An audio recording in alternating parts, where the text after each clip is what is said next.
जय श्री राम प्रेमी भक्तों। प्यारे भक्तों, पूछा गया है कलयुग में भगवत प्राप्ति करना सरल है या कठिन।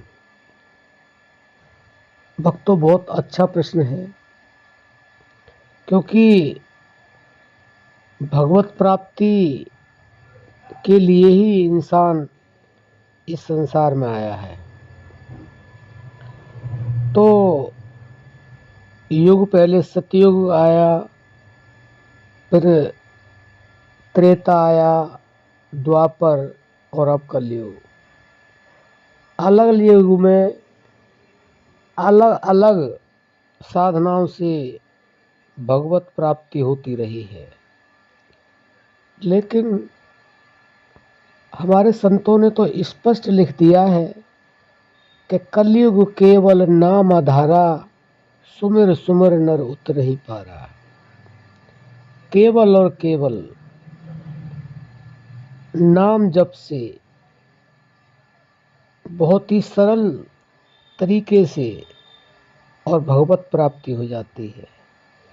कलयुग में कठिनाई तो कोई है नहीं, तपस्या नहीं करनी है, कोई साधना नहीं करनी है और यज्ञ नहीं करना है, केवल जप करना है। और जप का जो तरीका है वह बहुत ही सरल है, उसमें कठिनाई कोई है नहीं। लेकिन जिसने ये जान लिया कि इस तरह से जप होना चाहिए, जप में किसी भी चीज़ की कोई आवश्यकता नहीं, लेकिन हम वाणी से करते हैं तो उसमें थोड़ी कठिनाई होती है, क्योंकि वाणी से करते करते मुंह थक जाता है।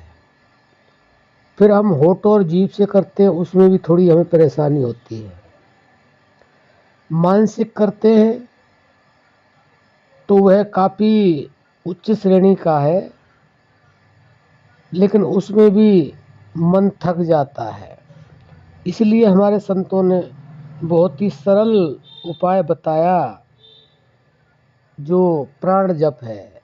क्योंकि श्वास तो चल ही रही है, प्राण के साथ साथ हम जब जुड़ जाते हैं तो हमें सहजता का अनुभव होता है, क्योंकि प्राण चल ही रहे हैं, श्वास चली रही है, उसके साथ हमने जुड़ना है, एकाकार होना है।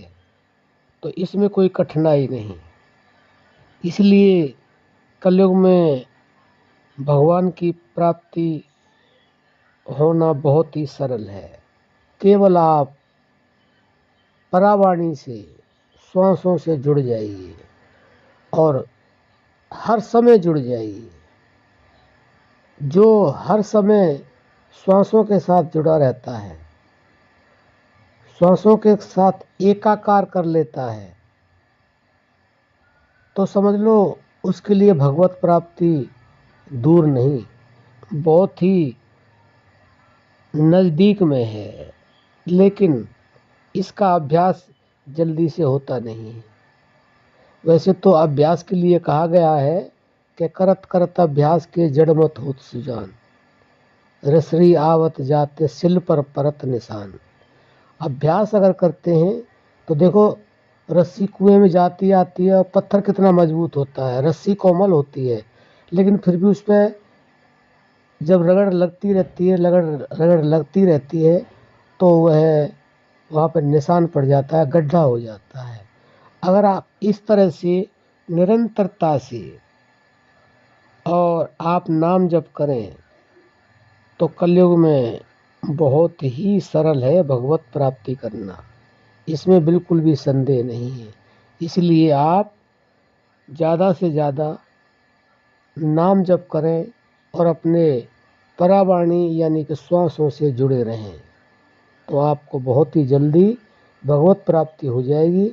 लेकिन आजकल क्या करते हैं, आजकल ये करते हैं कि अभी हमने बीज बोया और अभी वृक्ष बन जाए, ऐसा हो नहीं सकता।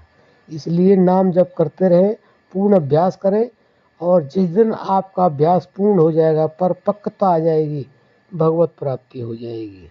आशा करते हैं आपने समझ लिया होगा। अब हम अपनी वाणी को विराम देते हैं। जय श्री राम।